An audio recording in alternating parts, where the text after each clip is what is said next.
So welcome to MathStat341 probability. So this is one of my favorite classes to teach. There's a bunch of basic material that we have to cover, and then there's a lot of additional topics that we can cover depending on people's interests. So I really want feedback from you as to what you want to get out of this course. For something else, I'm going to have to say, nope, the stat wing of the department will kill me if I don't cover this, we're covering this, or nope, the math wing of the department will kill me if we don't cover this, we're covering this. Right? This is not going to be an advanced analysis class where we are going to be doing measure theory and proving everything in great rigor. If you would like to do that, I'm teaching Math 389 immediately afterwards. Please walk down to room 19 or just talk to me and happy to go over with you about how would you make this fully rigorous.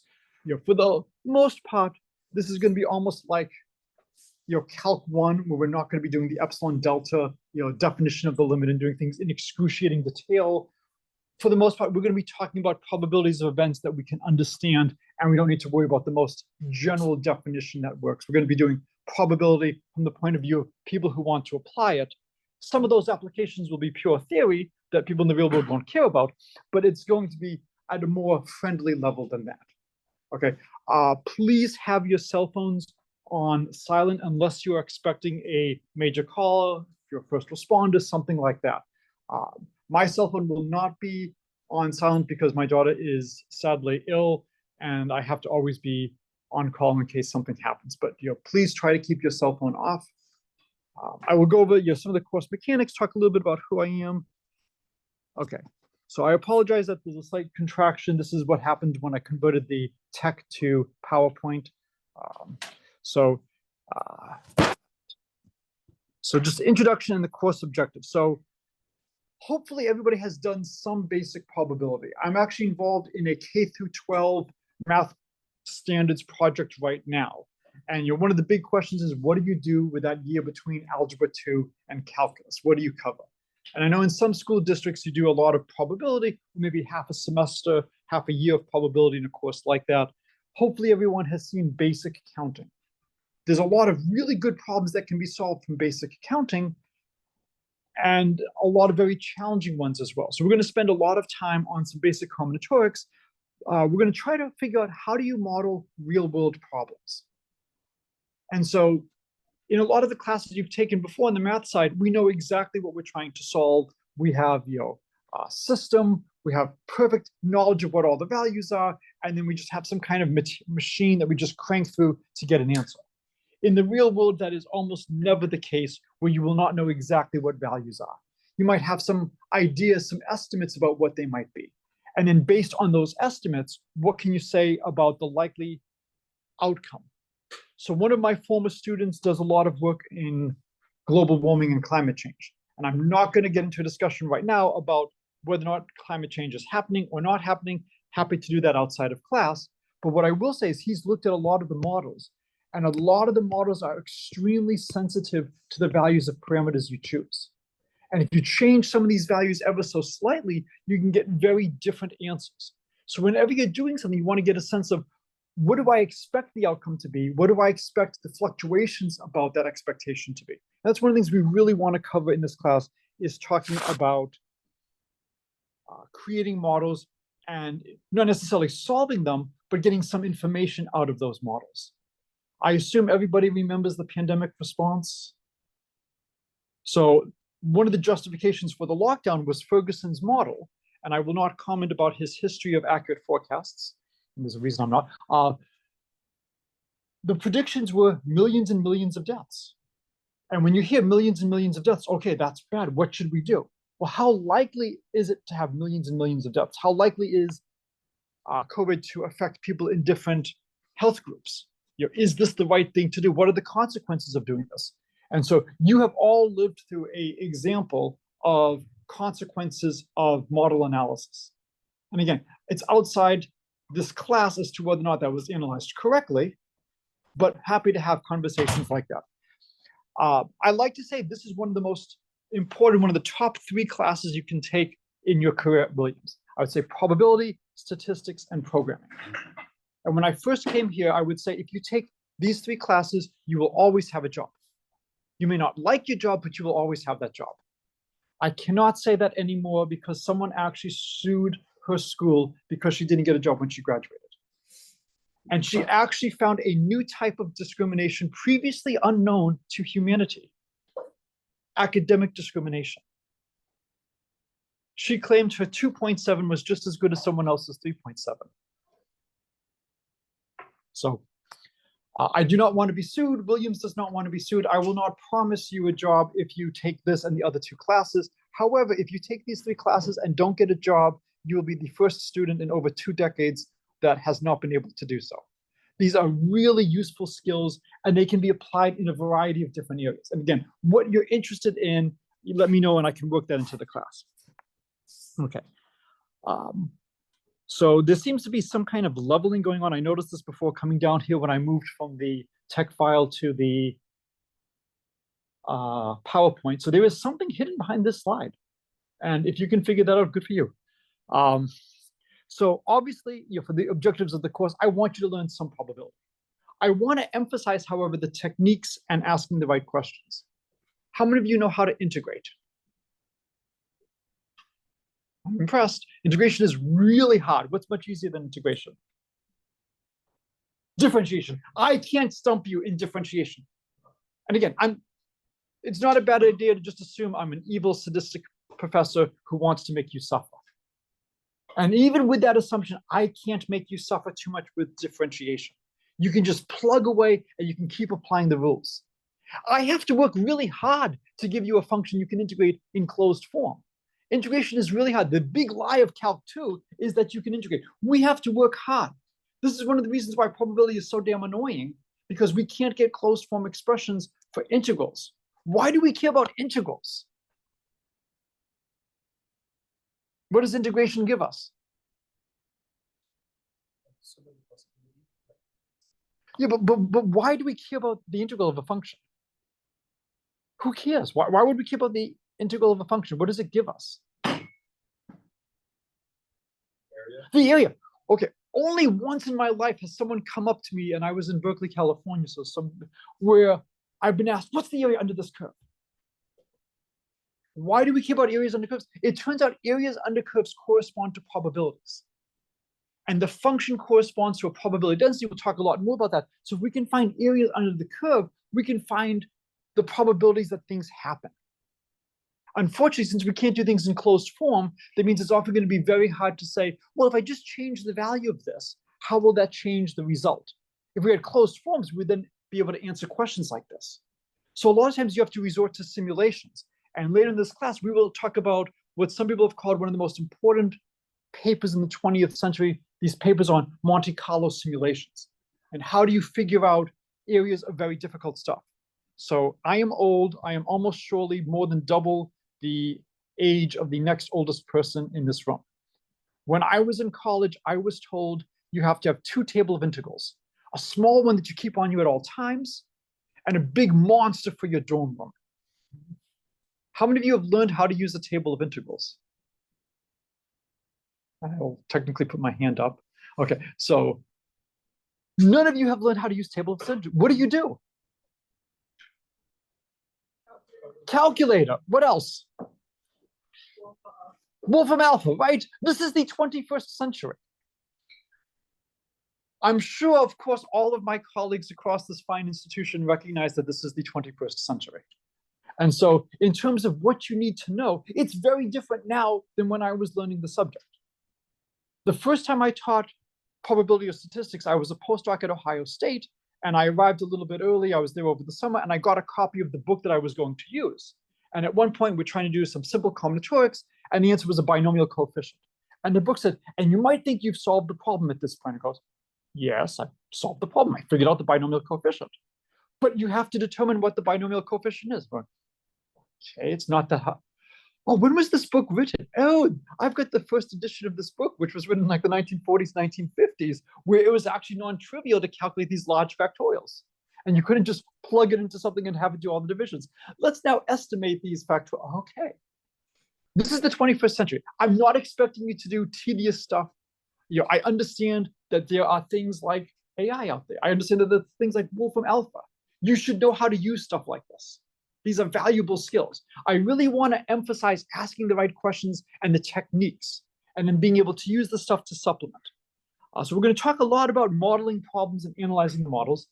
Whenever possible, I want to talk about elegant solutions versus brute force. Brute force is great. And a lot of times, I know this will get me the answer, and if I just plow through, I will get there. But is it possible to find a better way of looking at it that can get me the solution, not just in this one problem, but in many cases? You are going to forget most of the facts you learn in most of your classes. That's fine. What happens if you forget something? What do? I'm sorry? You redo it, but so that means you have to figure out how do we do it from scratch. It's one possibility. What else do you do if you forget something? Look it up on the internet. Look it up on the internet. How many of you have reference manuals in your room for any program you use? Right? Again, I'm old. I remember a time when you had reference manuals for programs, big clunky things where you would have to use this thing called an index. You couldn't just search for words and find things. My brother got in trouble when he was a junior in high school in his AP history class, is he wrote a paper on the Monroe Doctrine, and the teacher said, "You don't seem to understand the difference between a primary, a secondary, and a tertiary source." Goes, what do you mean? Well, you said you used primary sources for your paper on the Monroe Doctrine. That would mean you would have had to read what Monroe wrote. He goes, yes, my brother is 2 years older. He's a freshman at Yale. He works in microfilm, microfiche at the main library. And when I visited him, he took me down to the presidential. Oh, you do understand the difference between, when I was a kid, you didn't have access to primary sources. Now all of this stuff is out there. You don't have to remember all the facts. This class is not going to be, I want you to memorize things and wring it out like a sponge on exams. Exams will be open book. You can use computers and stuff like that to do simple calculations. I want you to be able to do stuff like that. I want you to be able to write programs. How many of you have never written a program before? Okay, so we will definitely talk. It's okay if you haven't written too much. We're not going to be asked to write sophisticated programs, but I want you to be able to write a simple enough program to simulate something and get a feel for what the answer is. I remember one year when I was teaching this class, I had a disagreement with a student over an answer on one of the exams. I thought I was right, I thought she was wrong, but I couldn't find the mistake in her argument. The reason I knew I was right is I ran a simulation a billion times, and it was very close to my 6 and very far away from her 5. And so I told her, if you meet with me, I will give you 90% of the points back if you can show me what's going on. And eventually we found where she made a small, subtle mistake and why it was off by 1. But this is the 21st century. You need to be able to know how to write code and simulate things, especially for something like probability, to get a feel for what the answer is. You want to write a little bit of an experiment. I am not asking you to write parallelized code that's going to run on a cluster of supercomputers. If you want to do that, by all means, we have that capability. But you need to be able to write some simple programs to get some data. One of the things I love to do is look at equations and try to get a sense of what's going on. Is something reasonable? And so I will talk about several examples like this throughout the class as we cover a little bit more material. Math can get very involved with lots of different things going on. Look at special extreme cases and try to get a feel for the answer. Can I understand what's going on in this case? And so we'll look at some equations and try to get a sense of what's going on. Okay, lots of different types of problems. Yes? When you spoke about the code, is there specific, because like in the Educación Matemática? So you can use whatever language you want. So how many of you know about the first mover phenomenon? Frequently, whoever gets into a field first and they get people to adopt them, it's very hard for people to change because you're just committed to what you're doing. So I learned how to do a lot of things in college in Mathematica. That's my default go-to. I am old enough that I have actually programmed all the way back to Fortran. I have never used punch cards, but I do have punch cards in my office. The worst I've gone down to is old cassette recorders to take 7 minutes to load Flight Simulator. All right. Whatever language you want to use is fine. If you use something like Mathematica or C, it's more likely that I will be able to help you debug your code exactly. If not, I can help you talk about the theory behind what you're coding. Any environment you want to use is fine. Since this is a class that's both math and stat, what should at least a good chunk of you be thinking about right now for programming? Stata, what else? R, right? If you haven't seen R before, this is a great opportunity to try to learn how to do code in R. I like Mathematica because as a number theorist or somebody trained as a number theorist, it has a lot of functions I want already defined and has a really good graphics interface and has a lot of nice displays. But whatever language you want to use is fine. And then I'll just mention this. This is one of my favorite problems. If you take the numbers 1, 2, ... 9, you can form 3 fractions, and you put the numbers in those 3 boxes in one. I'm sorry, each number goes into one box, and each number is used once and only once. So I could do 1 23rd plus 4 56th plus 7 89ths. And if you do it properly, you get 1. So my challenge to you is, how do you do it properly? So I'll make this extra credit. How do you do this properly? Can somebody tell me how many possibilities there are?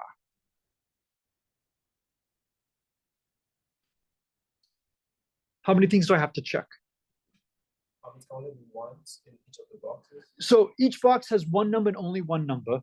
And so the tops are 1 digits, the bottoms are 2 digits. How many ways can I put the numbers into these slots? 9 factorial. Does anybody off the top of their head know how big 9 factorial is? I think it's roughly 330,000 ballpark. Anybody know how big 5 factorial is? 4 factorial is 24, 5 factorial is 120, 6 factorial is 720. So if you say 6 factorial equals 1,000, and then we have 7 times 8 times 9, call that roughly 8 cubed. 8 times 8 is, yeah, but that's, I don't really want to do that. That's too much work, right? So better is, call that 10 times 10 times 10, right? And so if I put that all together, that would be 1 million, but I've probably gone up a little bit by whatnot. So if I had to quickly estimate, maybe I would say 500,000 as a rough estimate. How many of you would like right now to make the following deal? You have to go by hand and go through all of these by hand, and I'll give you an A+ if you get it before the semester's over. So you quickly estimate how many seconds are there? How many can I do per second? Have to do everything by hand. Can't use a calculator to do any of the work. Versus, I'm bright. I think I can get a good grade in this class anyway. And I'll learn more if I actually work. But is this bad to do by hand? It's not pleasant. How about for a computer? To do on the order of 500,000 checks? No problem at all. So I heard about this riddle when I was at the American Institute of Mathematics, and I was surrounded by some of the top number theorists in the world.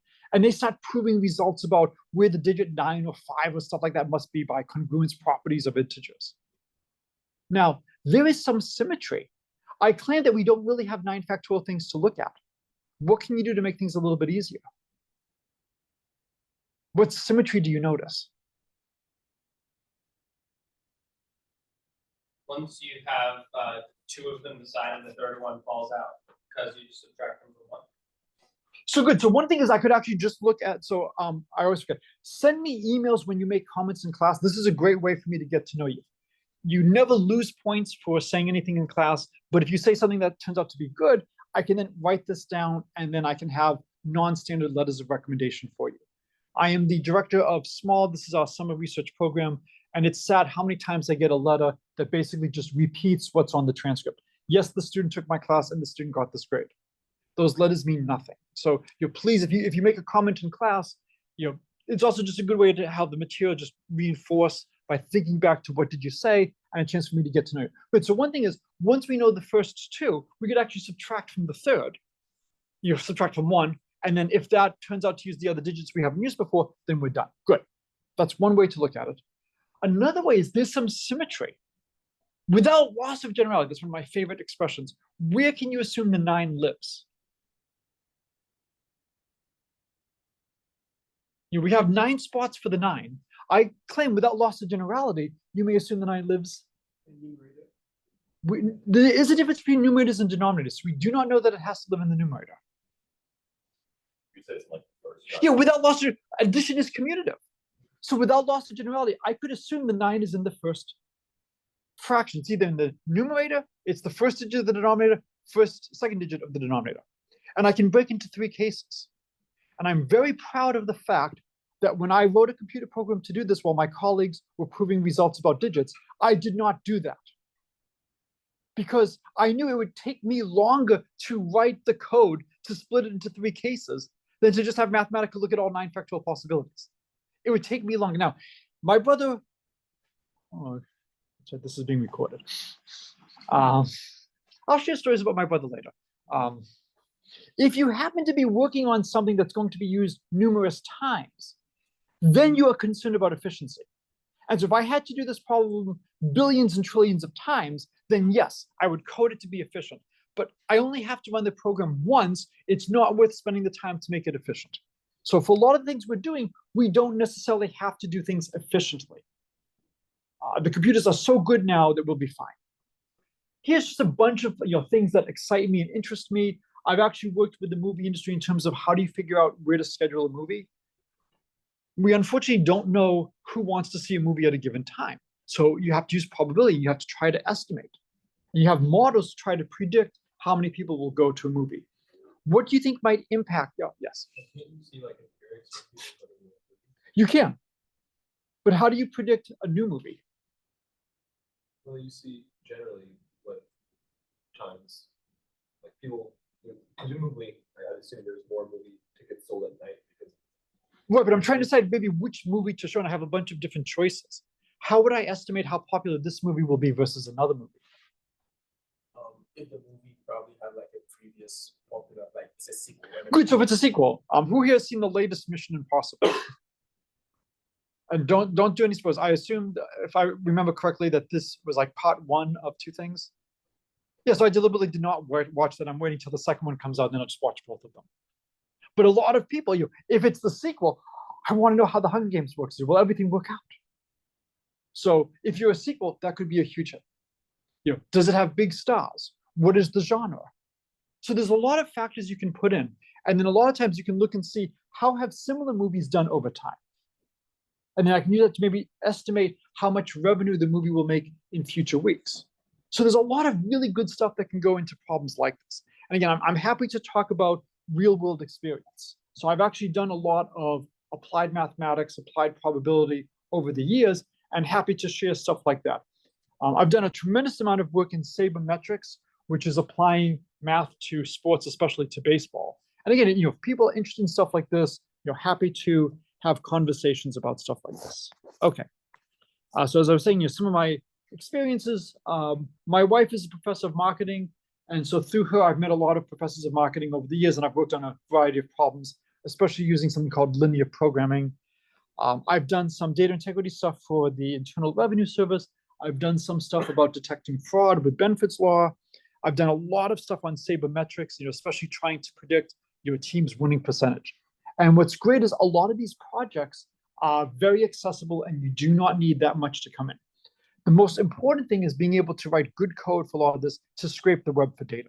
There is so much data that's available now that you can get easily. You need to be able to incorporate that into what's going on. Right. So some of the course mechanics. So this is going to be a somewhat fast-paced course. It's both good and bad that we have 2 sessions a week. This means we have a little bit more time when we're together, so we actually have enough time to cover a subject fully and not split and then start it again the next day. What it does mean is that there's a long gap from Thursday to Tuesday. And so we will have 2 TAs for the class. They will have frequent office hours. Whenever I'm around in my office, it's office hours. If I'm not in, feel free to call me. We can talk by phone or by Zoom. Assignment is misspelled. Okay. So homework, class participation is 5%. So please speak up. You cannot lose points by speaking up, but I really want you to get engaged. And part of this is I want you to get comfortable speaking. I was an introvert until grad school when one of my friends said I should run for social chair. So, I think you want for social chair somebody who likes to be with people. And it was one of the best things that happened. It forced me out of my shell. And there were 3 positions. And I said, that night at dinner, if one of you bozos will run with me, I'll do it. And so one said, I'll do it. And so, try to speak up, try to get comfortable now so that when you're in other situations in life, you're just not ignored. That you feel comfortable enough to speak up and get the credit that you should be getting. I was not able to do this when I was a college student. Homework would be 15%. I encourage you to work in groups. Just write down who you worked with. Everybody should submit, their own homework, but it's absolutely fine to, have the same solution if you've worked together. You do not have to rephrase what you're doing. I think that's absurd. I was prosecuted for not doing that once. When you are doing homework, remember the homework has to be graded. How do you want the grader to feel when they get your homework? Like Happy, right? If you try to squeeze everything into like one page and make it all so hard to read, this is not going to make the grader happy, right? If necessary, I will give you paper. Or you can send PDFs. We can do it. And we'll talk to the graders as to how they want to do things. Make your homework easy to read. Spread things out. If you do the problems in order. If you don't know how to do a problem, just write blank and skip it, but make it easy to follow. These are good habits. Never send a file saying titled, homework or homework 7. Have your name, have the class number, have the homework number. Make it easy to follow and file. The further you go in life, the more important you will realize filing is. Midterm will be 30%. If there are multiple midterms, unless you tell me otherwise, I will only count your better midterm. And yes, I was at a school where somebody once did not want their better score to count. Can anyone come up with a reason why?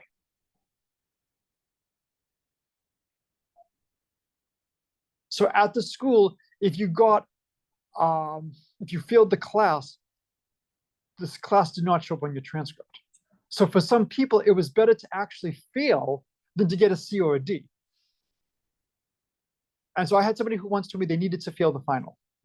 I said, we can do that, but just, any sports fans here? Years ago, I read an autobiography of a major league umpire. And one of my favorite parts is, there was a call that went against one of the teams, and the manager storms up to the umpire, and they've known each other for years, and he says in a very low voice, I need to be ejected from the game to rally my team. And the umpire says, that's fine, but I can't eject you because you said you want to be ejected. You have to earn it. Okay, I just want to make sure you understand I don't mean what I'm about to say about your mother. Okay, let's go. And the whole thing was staged. Okay, so I will assume, unless you tell me otherwise, that if we have multiple exams, you do not want the lower exam to count. I will also drop whichever homework assignment helps you average the most. That may not be the homework you've done the worst on. All homework problems are worth 10 points. So if there's an assignment with a lot of points that you do okay on, and you have an assignment that's very few points and you just completely bomb, well, that didn't go the right way, but you can figure, you completely bombed. It might be better to drop the one that you completely bombed than the one you did better on. And you can figure this thing out, all right? It's whichever helps you the most, I will do, unless you tell me otherwise. All right, and then the final exam will count as 40% of the class. And then, oh, that's all I had to do. Interesting, okay. So, all right. And then if you want to do a project for the class, I'm happy to talk to you about possible projects you can do. One thing that I would like people to do is work on writing up solutions to problems in the book. And this is good for a variety of reasons. It really forces you to learn the material, and it forces you to write things up very well. So not every problem has to be written up extremely well. If you're just doing a standard homework assignment, that's fine. But part of this is learning how to do math outreach, learning how to write in a good way that communicates with people. I want you to have something non-standard that you can show if you're applying for things, or that I can use in writing letters of recommendations. Prerequisites for the course, you should know Calc 3, you should know linear algebra, you should know some basic combinatorics and some basic set theory. If you don't, just talk to me, We're not going to use too many results from linear algebra. It's more just a little bit of mathematical maturity. I want you to have seen some proofs. I want you to have seen some abstract reasoning. We are not going to prove things in full rigor and detail here. If you want to see that, happy to talk to you or to subsets of you and give you lectures with a little bit more details or point you to something like that. When we get to the central limit theorem, which is one of the most important results in mathematics, we will not prove it in full generality. We'll prove it in a special case. And depending on interest, I might talk a little bit about how would you try to prove it in general and what would be the ingredients that you would need to make it work. Okay. Any questions on the administrative side? Probably the high point of any introductory lecture, right? All right, some other stuff. There's going to be a lot of your online materials that you are able to use and just try to help you solidify the material. It's very important to come to class prepared. This does not mean if I drop dead that you can give the lecture, but it does mean that you should have some idea of what the lecture is going to be about and have some idea of what the terms mean. As a good Yale man, I really don't like to make fun of Princeton because that acknowledges their existence. But when I was a graduate student there, I was in charge of undergraduate review sessions for the math department. And one day someone came to me with a linear algebra problem. And it was given that Q is an orthogonal matrix, prove that Q cubed is orthogonal. And they didn't know how to do this. Can anybody guess what my first question to them was?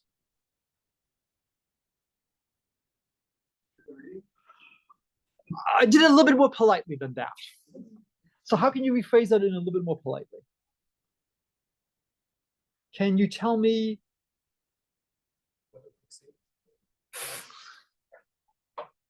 So given that Q is an orthogonal matrix, prove that Q cubed is orthogonal. Can you tell me what it means to be orthogonal? Nope. Okay, you're not going to be able to do this problem if you don't know what orthogonal means. Did you try to find it in the book? Couldn't find it. Did you look in the index for the book? I didn't know it had an index. Well, this is your lucky day. You just learned that a math book has an index. I'm going to give you a couple of minutes to just enjoy the consequences of that discovery. Yeah. There is no way you can solve a problem on proving that Q cubed is orthogonal if Q is orthogonal if you don't know what orthogonal is. How many of you have seen Wizard of Oz? Well, not everyone. Okay, interesting.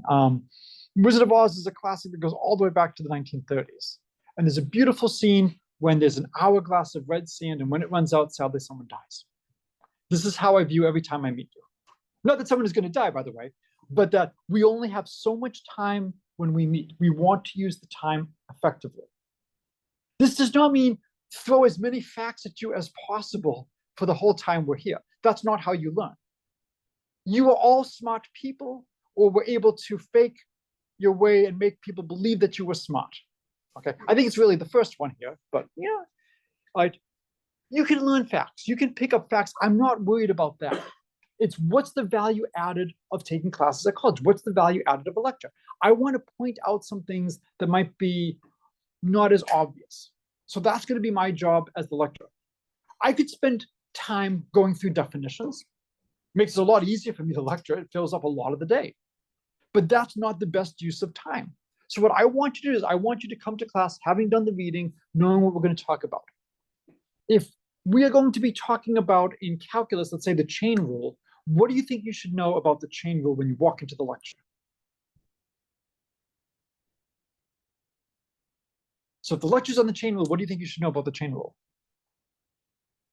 Definition. What is the chain rule? Right?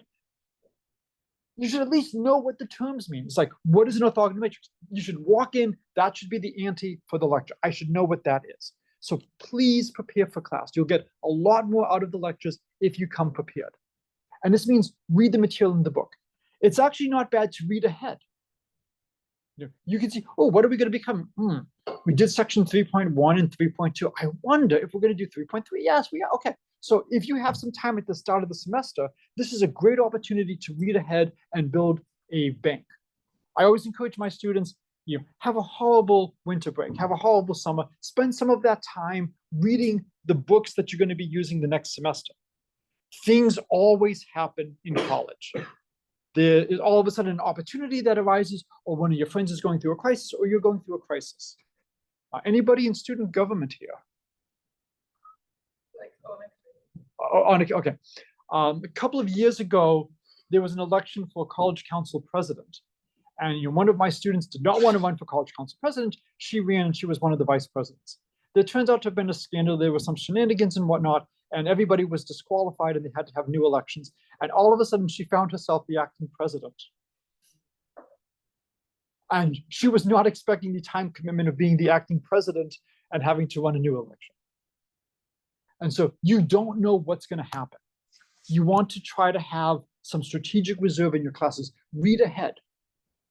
I try to have a miserable start of the semester where we move at a high pace so that by the end of the semester, we can be very casual and relaxed. Some of my colleagues seem to have trouble estimating how much material they want to do, how many weeks there are, and doing that division to space the work equally. And some classes, the workload seems to exponentially increase towards the end, where we're supposed to be reading 13 books, we've read 3, we've got 2 weeks left. Okay, so this class goes in the opposite. I try to work you a lot harder at the start of the semester so that by the end of the semester, we're going a lot slower pace while other classes are often picking up. Okay, I was talking about never knowing when an opportunity is going to present itself. So when my advisor turned 61, there was a big party in his honor. This is what academics like. We like conferences in our honor when we turn certain ages. And so my advisor actually has, I was corresponding with somebody in the class about this, 2 thesis students who are both named Steve Miller, both born same year, same city. And so it's very unusual. It was actually wonderful for me. He's smarter than I am. He's 6 months younger, but he graduated Princeton when I arrived as a first year. He skipped a lot. He's a very smart person. He was already on the organizing committee. You can't have 2 Steve Millers on an organizing committee. That's just overkill. So I was not officially an organizer, but I helped out with a lot of things. There were some people who were going to be making speeches in his honor. I was not asked to give a speech. I was fine not giving a speech. There are so many big people who are going to this that you can't have everybody give a speech. But I prepared a speech just in case. And after the prepared speeches were made, they then went through the audience and just handed the microphone to a couple of people to see, would you like to say a few words? And I could have ad-libbed something. I think I would have done fine, but I was very glad that I had something prepared in reserve so that I was able to have remarks that I wanted to give. And so I strongly encourage you, be prepared. Most of the time, you're not going to need it, but every now and then, be there, be ready to seize the opportunity. You're at a school that has the oldest alumni society. Being at Williams is a wonderful connection to what can come next. All right, so your job is to be prepared for class, do the reading, think about the material, come to me, come to the TAs, go to each other with questions. And then we will provide the resources, will be available, and we'll help try to show you what are things worth studying. There's a tremendous number of things you can investigate. You want to find things that people will find interesting and that you can make progress on. I'm trained as a number theorist. I can write down a slew of interesting number theory questions that nobody has any idea how to attack. Right? We want to have things that are not just interesting, but are doable. Right? Some advice from my brother, and when we have our next equipment malfunction, I might tell some more stories about him. So he's 3 pieces of advice is party less than the person next to you. That's 1. Take advantage of office hours and mentoring. You are not going to have opportunities like this in the real world, in the most part. You may be fortunate, but you're at a school like Williams. People come here because we want to be with students. I was at an institution where someone's office hours were 8:30 a.m. the day after homework was due. The students figured out exactly what that meant. Okay, you don't want to see us. One of my favorite probability students got a PhD in economics at Harvard, and he told us that there was an auction to raise money for a charity. And one of the most heavily bid items was an hour of a professor's time to talk to him. You're at a school like Williams. I love going for walks. I've been known to drink coffee and eat. Because of my daughter's schedule, things are often in flux with me, and I could be called to the high school at any moment to pick her up. So I normally go to Presky in the morning and just have some coffee in the morning. Always up to talk to people either individually or groups, go for a walk, grab a meal. Would love to get to know you if you want to. you should try to get to know at least one professor well every semester. It doesn't have to be me, but that way, by the time you're graduating, you should have at least 3 or 4 professors who know you well enough to write letters of recommendation, to be aware of what your interests are. So if there's an opportunity, they can help push you in that direction and say, oh, I have a student who would be great for that. So really encouraging to do that. And his last, his last piece of advice, somehow I guess to change things here, is learn how to manage your time. No one else wants to do that. I'm a huge fan of time-delayed emails to make sure I don't forget things. If I ever get an email, if I don't respond in 24 hours, I am either dead or I didn't get the email, or more likely both. Okay? Every now and then something slips through, but you should at least acknowledge the email. I got your email, really busy right now, I'll get back to you. Right? Try to respond to everything within a day. If you're not going to respond within a day or two, set up a vacation message so people know. I know people whose inbox has more entries than the year it is today. And things get lost in something like that, and opportunities get blown. You don't want to be the one that people are waiting for. So really learn how to manage your time. Okay. How many of you, anybody here a senior? Okay. So if you're a senior, if you do not have a job, I'm not going to ask this publicly. The most important thing is to become not just an alumni, but a donor. There's no higher calling. Okay. And so that means either going to grad school, eventually becoming an academic and professor and whatnot, or going off into industry. So if you are a senior or if you are a junior and you're applying for jobs and internships, that's more important than a homework assignment. You really want to do well like that. As long as you let me know within 24 hours of when something is due, I'm happy to move deadlines. If it's within 24 hours, it's got to be something completely unexpected. And even then, my entire family was killed and I was asked by the president to do the following. Okay, if you had something at that level, sure. But for the most part, you should have things done enough in advance so that if something happens, you have the time to take advantage of it. So I really do not like to give extensions within 24 hours. If it's more than 24 hours, I'm usually open to that, especially if there's a good reason. I was a postdoc at The Ohio State University, and my first year there, somebody was accused of committing a crime, and the case was settled when the person said, if you start my sentence after the Ohio State-Michigan game, I will plead guilty. Just done. Go Buckeyes. As long as you talk to people, most people are not ogres. Just let us know so we can plan accordingly. It's a good habit to get into for when you leave Williams. If you're not going to get something done, the earlier you let people know that there's going to be an issue, the better. If you could say, oh my God, next week is going to be really bad. How many people are on sports teams here? I understand you always don't know your schedule. And so if you might be competing and you might have to travel, you want to try to get things done ahead of time, you might have little notice. As much notice as you can give me, I'm happy to adjust. How many of you are playing Amherst this semester? There's extra credit for beating Amherst. Okay. Wesleyan, I don't care about, but Amherst, yes, you get extra credit for beating Amherst. Okay. But again, I'm happy to adjust deadlines. I'm also happy to do practice interviews. And you just want to talk about how do you handle a technical interview? Happy to do stuff like that. All right. How many of you have ever heard the expression, a picture is worth 1,000 words? I just said it. I mean, all your hands are. Sorry. So here is a distribution of sunrise and sunset times in North Adams in 2019. What do you notice about this?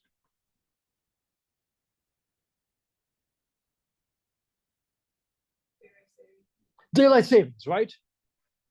Everything is moving smoothly. We're getting more daylight until all of a sudden, one point where things change, and we had a huge spike, this shift. And if you look, it seems to be shifting up by the same amount in the two places, and then later it shifts down. So this tells you, just by looking at it, there's 2 points where something interesting happens. So if you were an alien and you were coming and looking at something like this, what is going on? So this was from several years ago. The Los Angeles Rams were playing the New England Patriots in the Super Bowl. And this is, again, is anybody here from Alaska or Hawaii or one of the US territories? Okay. Anybody who is from America is from the continental United States? Okay, yes, okay. Because again, people could be upset about who is America rooting, and we are not showing all of America. We're showing the continental or the lower 48. Can anybody tell me who is rooting for the Patriots and why?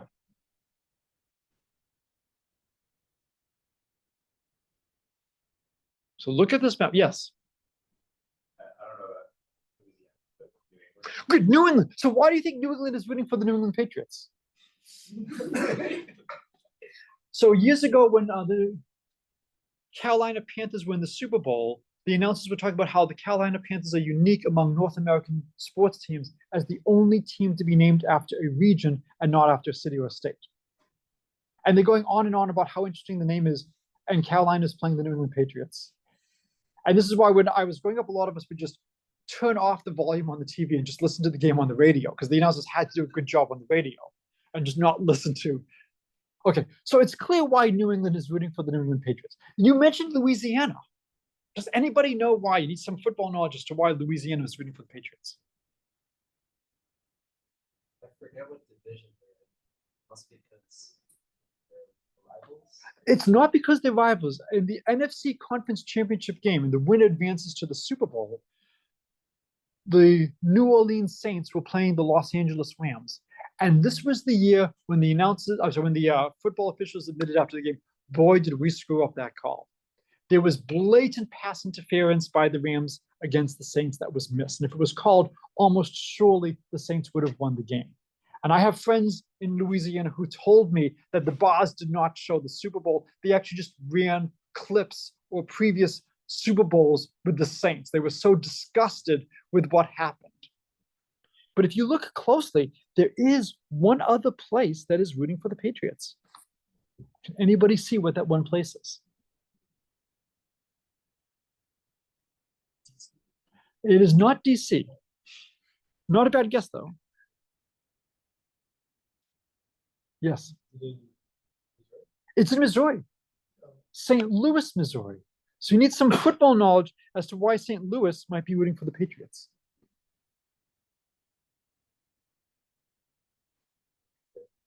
They moved from St. Louis to Los Angeles. And so the people in St. Louis were pissed that the Rams had moved. I don't know. So St. Louis is right here. That little dot. Nope. The district would be Virginia, would be about over there. So again, when you're looking at maps, when you're looking at data, you want to try to figure out which parts are the most important. Most of the map is pretty much uniform. I think if you were to look at a map today, I think most of it would be the Eagles. A lot of people are now upset with Kansas City. Look to where the data is exciting and telling you an interesting story. Okay, any questions so far? All right, so I want to do some examples. So first off, the disclaimer, I am not encouraging you to gamble. If you use any results of this class, I am only responsible for your winnings, not for your losings. Okay. There is a probability class where the students learned enough that they went to the professor, hey, there's this lottery, and on certain days they doubled the winnings. The expected value is positive. Because you're right, they miscalculated. And they just went and they bought hundreds of, and they actually made money. And they would, once a month, they would go on that special night when they doubled the rewards, and they noticed the expected value was positive. So there's been a lot of movies and stories about stuff like this where people make small mistakes. So again, not encouraging gambling, but if you're going to do it, at least do it mathematically safely, okay? So let me give you at least some advice. So in 2007, a friend of one of my favorite students bet $500 at 1,000 to 1 odds that the New England Patriots would go undefeated and win the Super Bowl. Anybody know what happened in that year?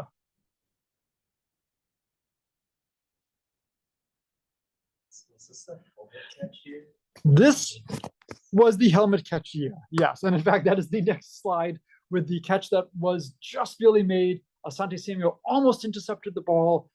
Manning was almost sacked, and the Patriots just barely lost. And he gets nothing.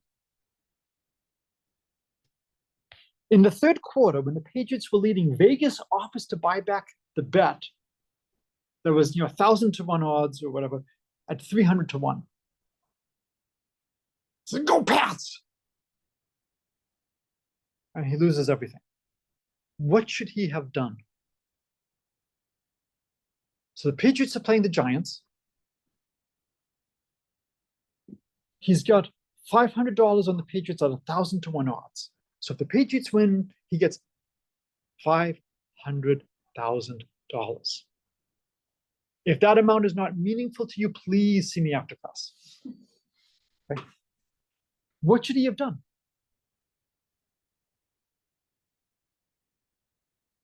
He's got yes.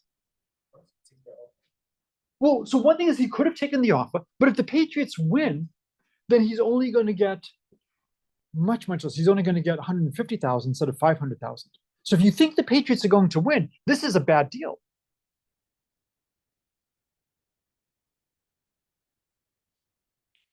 Does anybody know anybody who owns a house? What do most homeowners have? Mortgage. What else? Insurance. And in fact, this is one of the big issues right now with California and the wildfires, is that a lot of insurance companies left because of the environment there. And now it's unclear what's going to be happening. Why do you have insurance? If nothing happens, you just threw away your money. Why do people buy insurance?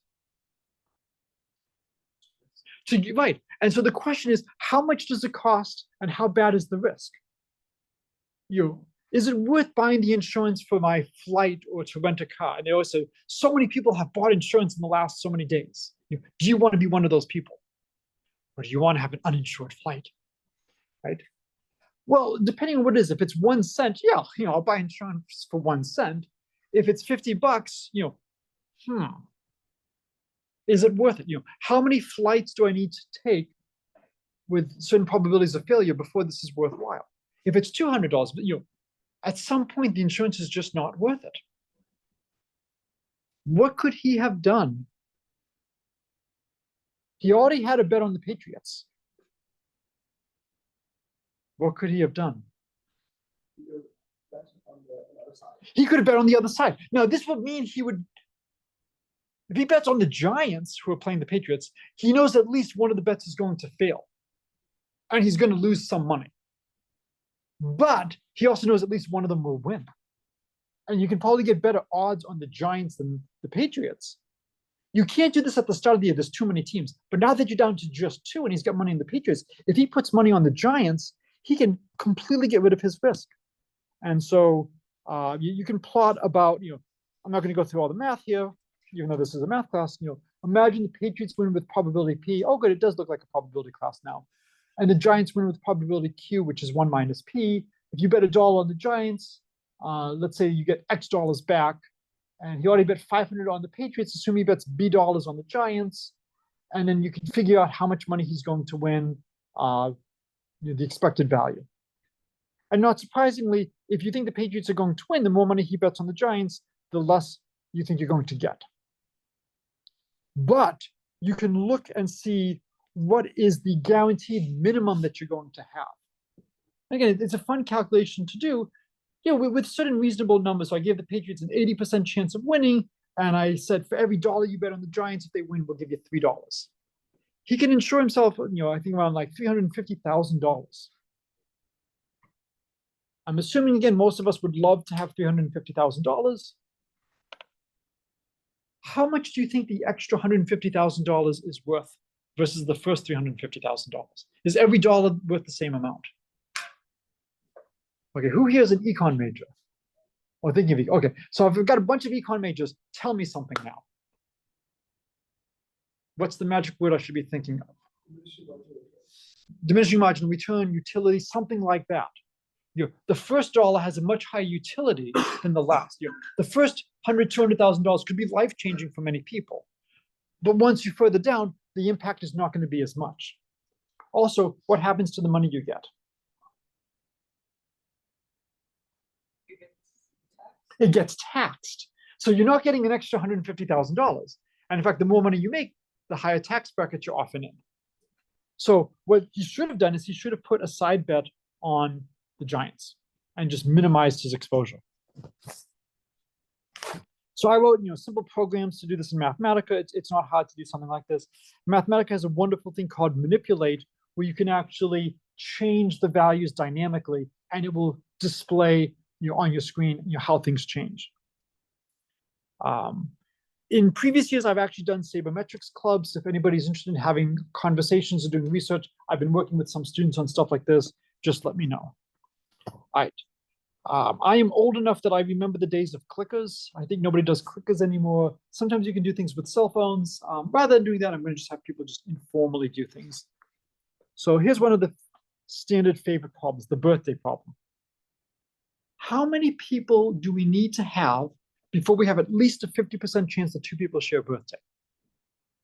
Again, whenever you hear a question, you should be thinking about certain things. What's being assumed? What do you think is being assumed?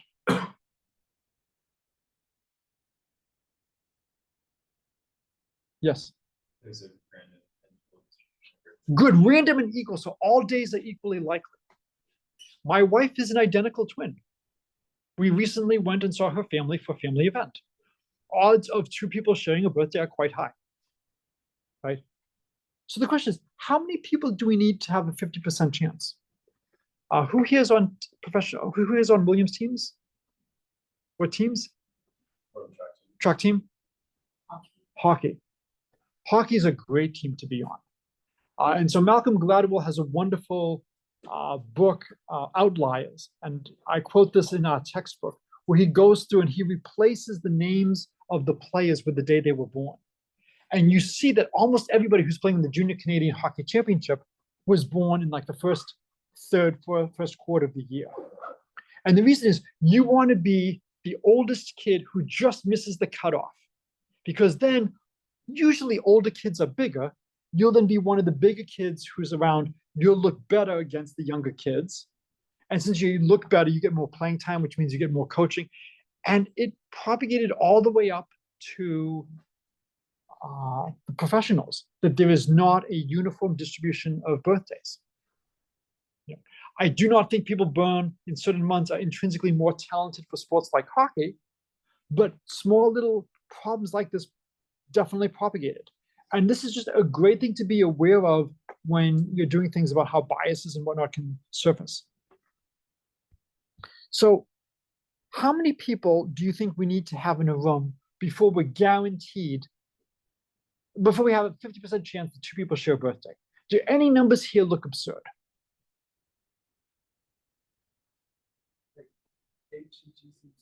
H and G seem absurd, right? H is clearly absurd. There's only 366 days in the year. The registrar promised me something. Is there anybody here born on February 29th? Okay, one of the deals I had was that nobody who was born on February 29th is ever allowed to take probability with me, because it screws things up. So there's 365 days in the year. Okay? And so we can go through and say, well, look, if there's 500 people and there's only 365 days, then clearly we have to have some repeats. If there's 365 people, it's possible everybody was born on a different day, but that's really unlikely. What about 180? What's half of 365? It's about 180. So if you think about it, if I'm at around 170 people and nobody shares a birthday, when the next person walks in, they have almost a 50% chance of matching somebody. And when the next person walks in, they would have almost a 50% chance. And when the next, almost a 50% chance. So if I haven't succeeded by 170, the next 10 people who are walking in, each one has almost a 50% chance. So for them all to fail would be 1/2 times 1/2 times 1/2. There'd be 1/2 to the 10th. That's about 1/1000. So I think 180 is way too high. I think a similar argument would give you that 90 is too high. What about 11?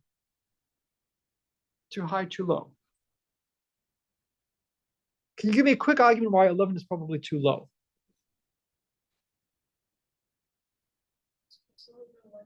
Good, it's not even once a month.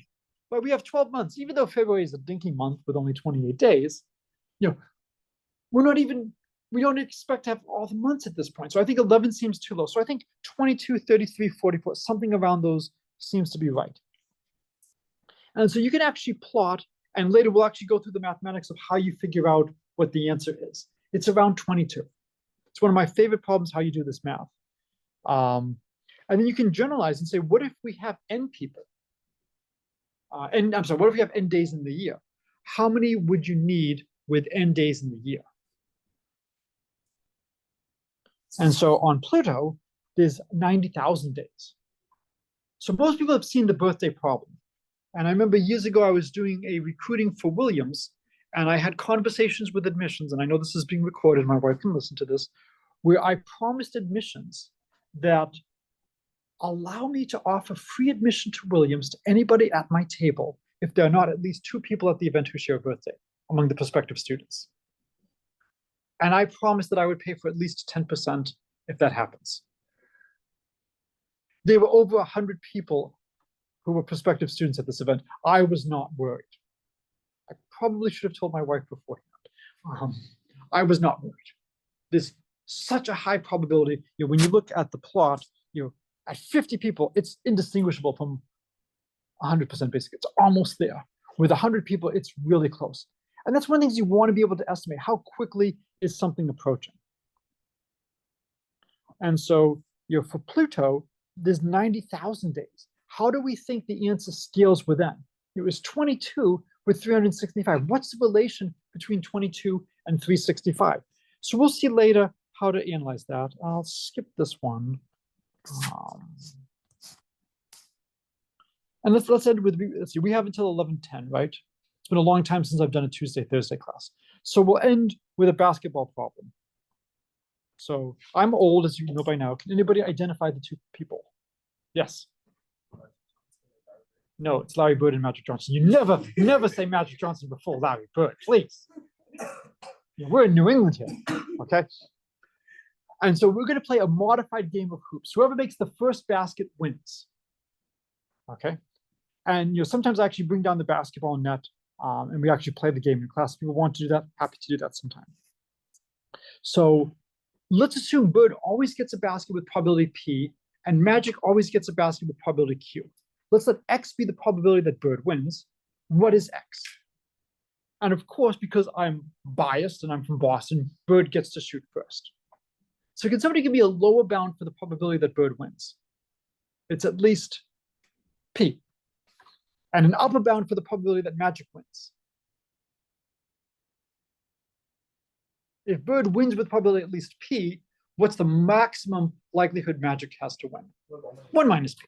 So let's calculate. So we're going to break into cases. Bird wins on his first shot with probability P. What must happen for Bird to win on his second shot? Not lose. What must happen if Bird wins on his second shot? He has to miss the first shot, and then what happens after Bird misses? Magic misses, and then Bird makes it. So Bird wins on his second shot, probability 1 minus P, 1 minus Q times P. And then similarly, if we want to do Bird wins on his third shot, we would just have another factor, and you keep going. So on the nth shot, you would have n minus 1 factors.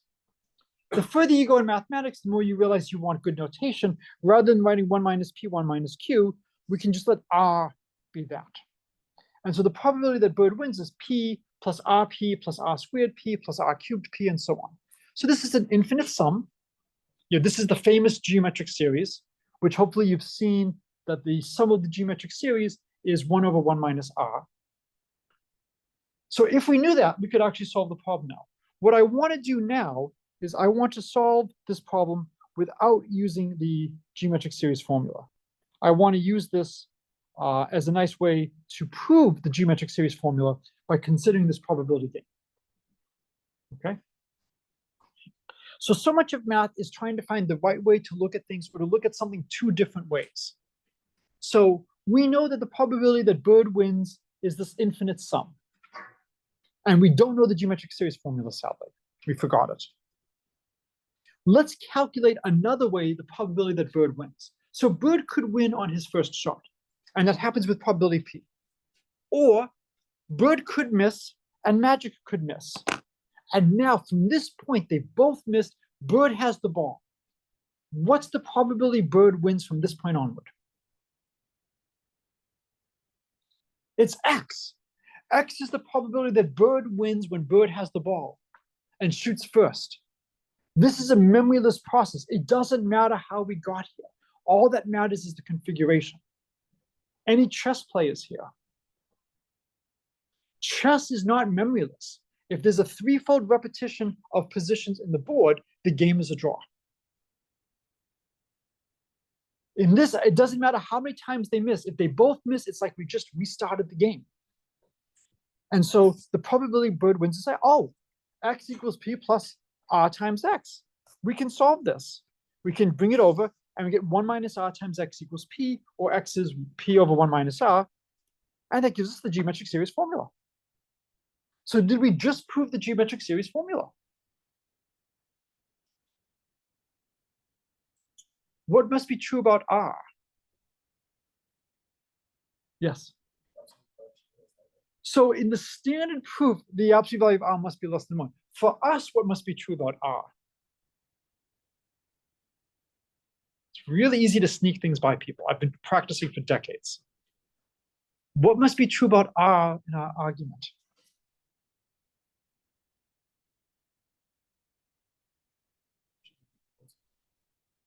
Well, if R equals 1, what would it mean for R to be 1?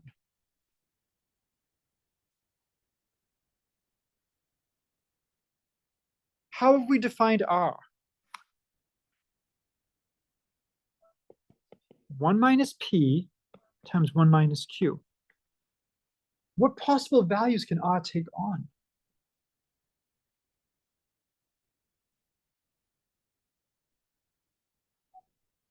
Yes. So if we're assuming that P and Q are both between 0 and 1 Good. probabilities. Because they're probabilities. So we know no matter how bad you are, your probability can't be less than 0. No matter how good you are, it can't be better than 1. And so R, the only way R could be 1 is if P and Q are both 0. Right.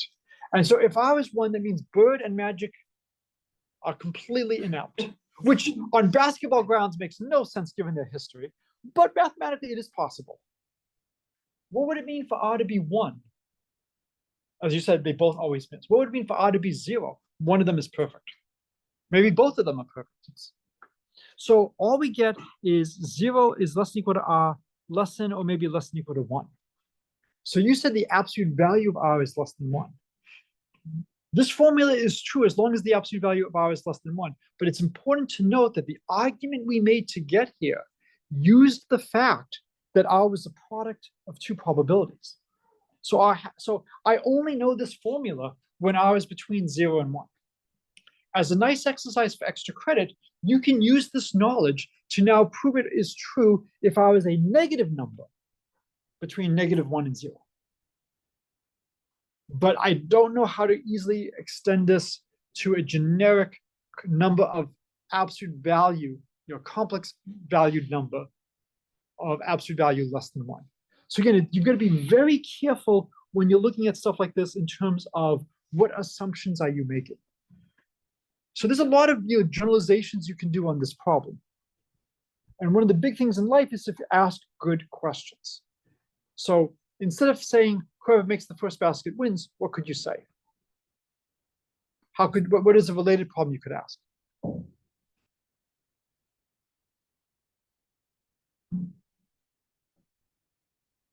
So yeah. What is the probability someone will win on X? So you could ask, what's the probability that somebody wins either on a certain throw or by a certain throw in terms of how long the game takes? Good. How else could you change the game? Or what else could you ask?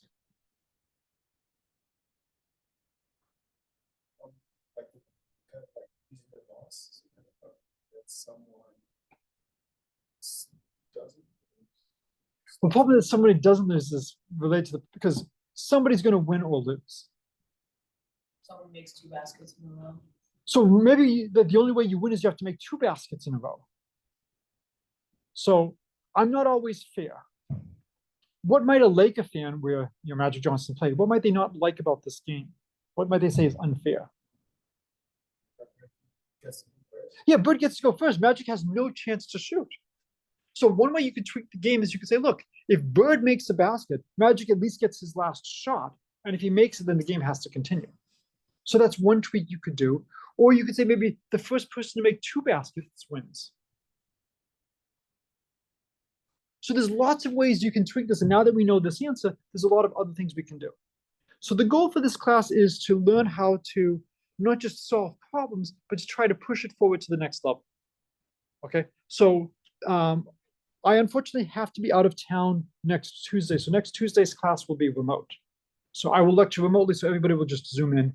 In general, if you can't make it to a class and you want to Zoom in, that's fine. If you're not feeling well and you want to watch it live from your room, that's fine. All of the classes will always be live streamed on Zoom. If you are traveling and you can't make it, I will always have the classes recorded and I will try to post them within, say, 3 hours of when class ends. I teach immediately after this, so that makes it a little bit hard to get everything posted.